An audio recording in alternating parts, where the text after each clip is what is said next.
Welcome back to Reb Yankele's podcast. Agut Nerv Shabbos. Thank you for joining me today. This week's Parsha, Avram Avinu sends his loyal and faithful Eved, Eliezer, to go look for a kala for Yitzchak. As we know, Eliezer, Eved Avram, Chazal tell us, was Neman Beisoy, Begashmias or Beruchnias. He learned by Avram all these years. He was an incredible Talmud of Avram. Chazal even say he looked like Avram.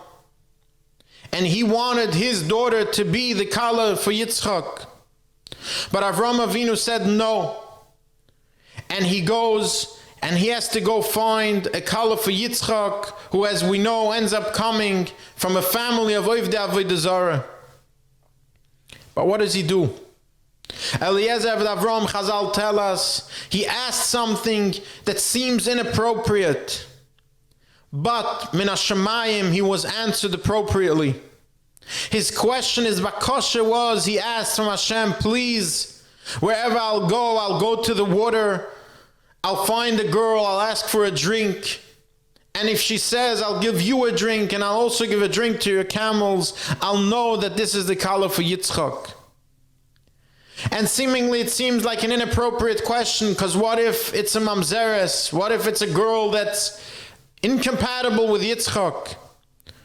But as we know, Hashem directs him and leads him to Rivka Imenu. How incredible. The Torah tells us Eliezer was showing us what a real Eved does. He had his own will. He wanted his daughter to be the Kala for Yitzchak.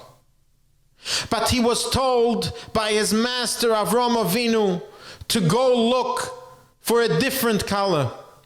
And he wanted to make sure that Chas v'Shalom, he would not allow his wishes to drip in with his mission, to interfere with his mission even by 1 degree. What did he do? He took himself out of the equation completely. He went and he asked Hashem, please send me a kala without me even asking a single question.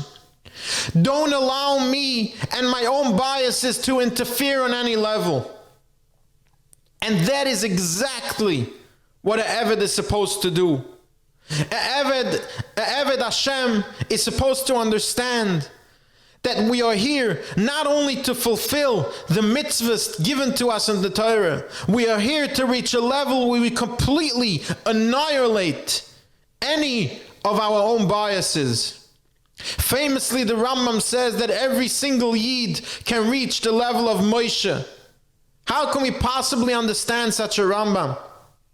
Moshe Rabbeinu, who was born, who his sister Miriam ben Nevuah said he is going to be the Goyal Yisrael, he's going to save Klal Yisrael. Chazal tell us he is born and the entire house fills with light.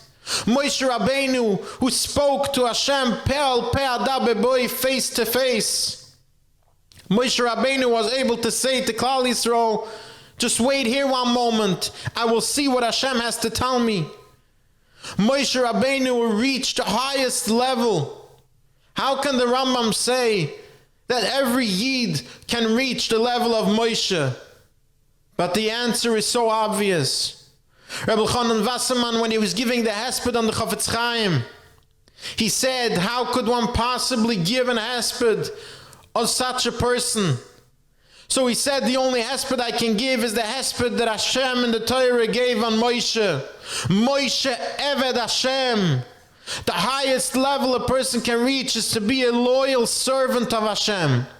Like Eliezer in this parsha is showing us, a servant that annihilates any and all personal biases and opinions. And that's what the Rambam is saying. The Rambam is telling us that every single Yid can reach a level when we push away and destroy any of our own opinions, biases, and wishes to only want what Hashem wants us to do, to only want to fulfill the Ratzon Hashem, and to become Avdei Hashem on the level of Moshe, where we only do what the Torah tells us, what Hashem wants us to do, and that is in entirety what our life is all about. Especially when we walk into Shabbos, a day that is filled with mitzvahs and loiseses, telling us exactly how we can move, where we should move, what we can carry, what we can't carry, how far we can walk, how short we can walk, how fast we can walk, what we can eat, how we should eat, if we should make Kiddush, when we should make Kiddush. In other words, showing us how every detail in our life has a mitzvah to it, has a meaning to it, and that nothing, not the sleeping, not the eating, not the drinking, nothing should be done because we want to do it, but rather because we're told to do so by Hashem Himself. Thank you for joining me today. Have a wonderful Shabbos, and may we all be zoiche to become real Avdei Hashem. Thank you.